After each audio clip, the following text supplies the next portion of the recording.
Got blood rush to my head, they hot like popping off the fucking block. Now clocking wristlet, watch been thought off.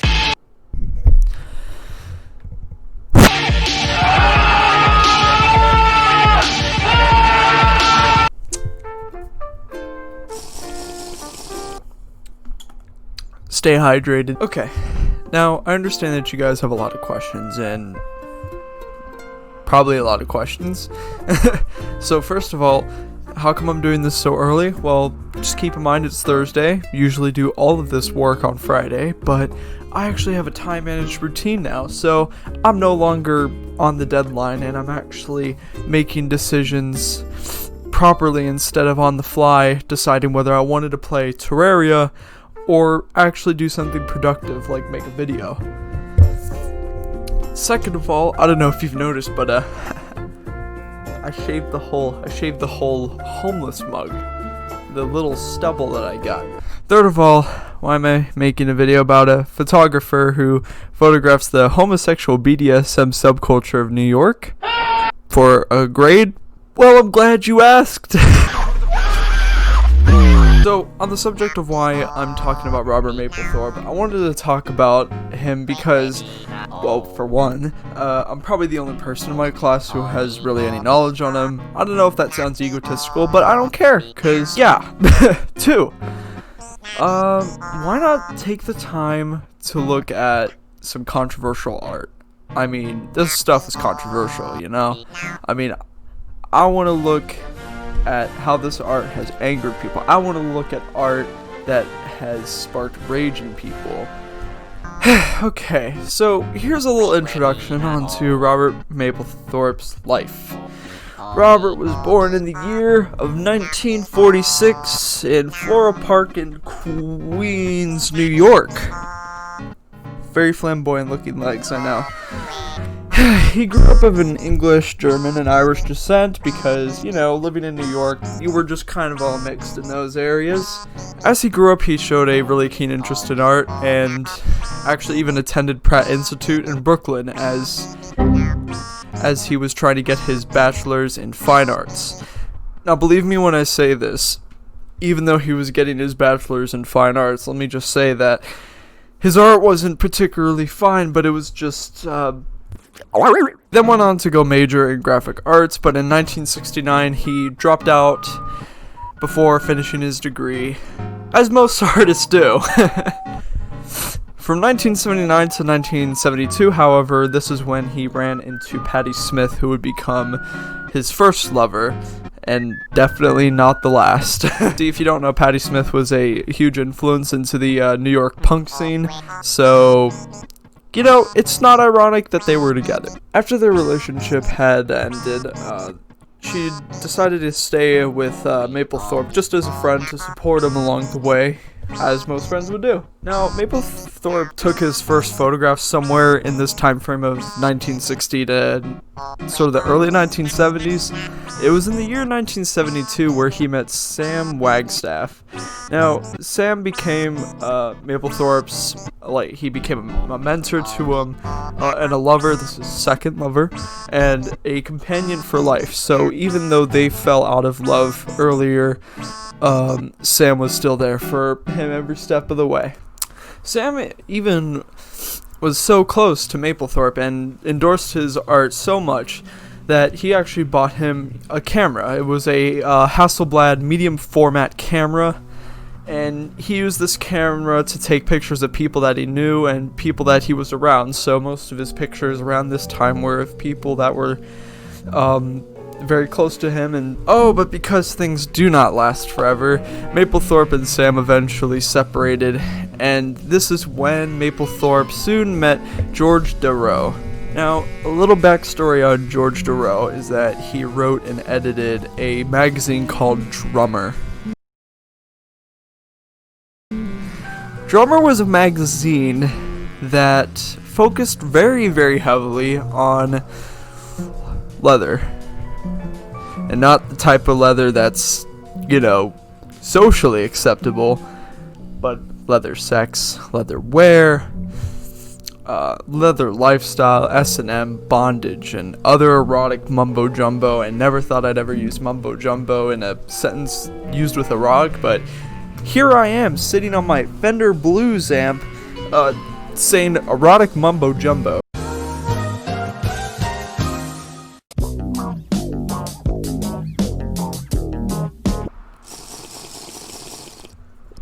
Stay hydrated. George Deroe was invested in this lifestyle very heavily, so invested that one of his favorite hotspots to go to was, drumroll please, the mine shaft. Not that mine shaft, this mine shaft. Now, the mine shaft was a really hardcore club, as it was members only, so there was no way of getting inside unless you actually knew somebody inside that could get you in. And what else can I really say about it? I mean, it was a BDSM ABCDEFG gay leather club in the inner city of Manhattan. Now, Mapplethorpe took many photos here and was even the place's official photographer for a while. So, I guess we could just write that on the resume. Now, by the 1980s, Mapplethorpe's subject matter really started to take its shape here, and he started to photograph more and more of the statuesque male and female nudes. And there was, of course, some still lifes in there with flowers, because you can't just photograph nudes all day. And also there was formal portraits that he did of other artists and celebrities that he knew. And the one thing that he photographed that will never leave my mind is this. And to this I say, Jesus Christ, Robert, that is not where a bullwhip is supposed to go. You know, I wouldn't be lying if I said that this was as hardcore as his photography got, but yeah. Anyway, he eventually got his own personal studio on 24 Bond Street in Manhattan, and it was purchased by Sam Wagstaff. Anyways, fast forward to 1988, and he selected a Patricia Marisro, who was a writer and I believe a publisher at the time, I'm not sure, but she basically wrote a biography about him. Well, of course it was about him, but yeah. And of course, the stuff in this biography were some things about his last thoughts. And why did he want to do this? Why did he want a biography written about him? Because, unfortunately, a year later, on the morning of March 9th, he passed away in a hospital in Boston. It was it's very sad.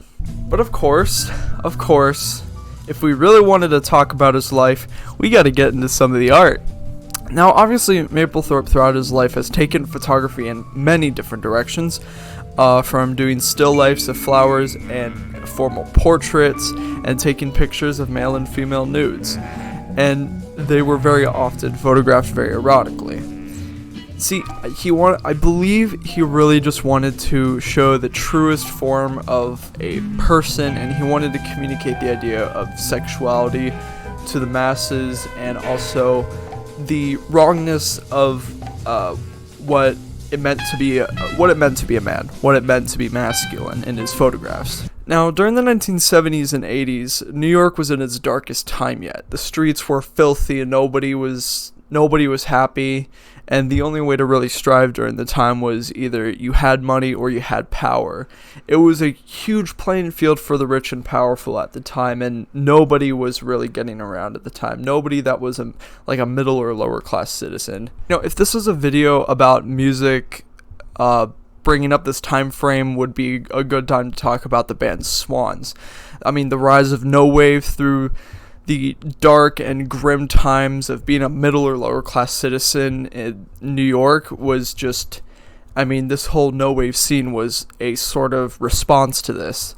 You know, and it's bands like Swans, Sonic Youth, and Suicide to really transform the ideas of what was happening at the time and to get those ideas out there. I mean, it's songs like Job, Cop, Raping a Slave, Surrender, Wild and Blue, Cool Thing, Teenage Riot. You know, in conclusion, I just love Swans. Alright, so now let's go ahead and get into the photos. Be warned, I'm picking photos that are really going to show off the things that he photographed. And I'm just going to go through these photos and give my first impression. I don't want this to be like an experience where I'm giving my first impression and I'm trying to like tell you what to think. but I want it to be like sort of like I'm giving my first impression and you're thinking as well along with me. I mean, that's all I want. I don't want to be the one to tell you how to think about art. So let's go ahead and get into it, and we'll start with this beautiful self-portrait of Robert Mapplethorpe holding a Tommy gun. Okay, so what I can see in this image is that he's standing right in the center, and right behind him is a pentagram, so it's sort of like a really sort of like satanic scene in a way, but it's also just kind of like, you know, it looks really dangerous too. I mean, I like the fact that he's got like this really sort of like badass leather coat. I mean, it's got like that, it's got the cuff up. I mean, that's how you know it's like he means business. I like this a lot, and he's looking right into our eyes, like he's like, you're in danger, or if you mess with me or what I believe in, it's not gonna look good, or anything like that. But I just like the imagery here a lot. It's really, really nice. Okay, next one. This one, I'm just gonna call it like the ballet pic. Okay, so this is where I come in and I say that this is what I believe when he meant that he wanted to kind of transform how people thought of masculinity. Because it's not just that, you know, to be a man you have to do these certain things. Like, you have to, like, learn how to take pain. You gotta learn how to not show your feelings. And I feel like that this is just the complete opposite for being a man, because in the whole spirit of ballet, it's showing feelings through these very delicate and beautiful movements. Something that at the time wouldn't be considered masculine. But he's trying to say that masculinity is subjective and that all that matters is just being human. Okay. Next one is gonna be a little bit, they're gonna get progressive. So this one, it's some guy in a complete suit of leather, just laying flat, looking up. Now, from what I understand, it's probably saying that, you know, even though that these people would, you know, would live this lifestyle where they're just degraded and considered less than human, it's saying that, you know, these people are still people. They're not just there to, you know, be slaves to other people, to do these very highly sexual things for other people. I feel like that it's just showing that, you know, this person's human and this person just looks really exhausted. Probably exhausted from all the things that have happened to this person, which I couldn't really even imagine. Only one could imagine what could have gone down. Okay, next one. I like this photo a lot because it's kind of photographed in like those very typical sort of like it's really reminiscent of Rockwell because of just like, you know, like that one photo of like where they're just gathered, like this family gathered for dinner. It's kind of like in that style of like that old-timey sort of like Americano family sort of situation, but it's just turned upside down because instead of a family, it's these dudes that are leathermen. One of them appears to be chained up and the other one appears to be holding a whip. So it's basically saying like, this is family, you know, like, you know, it's like saying like, you know, like this is a vision of what family looks like. I mean, these are their people, you know. Now, this next photo, it's purely shock factor. And all I can say about this photo is that looking at it, couldn't be me. So if you don't see this like instantly, it's a dude pissing in another dude's mouth, as you do. But you know, this photo, even though it's just purely for shock factor to just show like the lifestyles of these type of people, it's also just kind of like a message that you should never be afraid of things that you like. I mean, because you never know. You might like something that is not liked by a ton of people. You might be this person who apparently really likes a nice golden shower once in a while.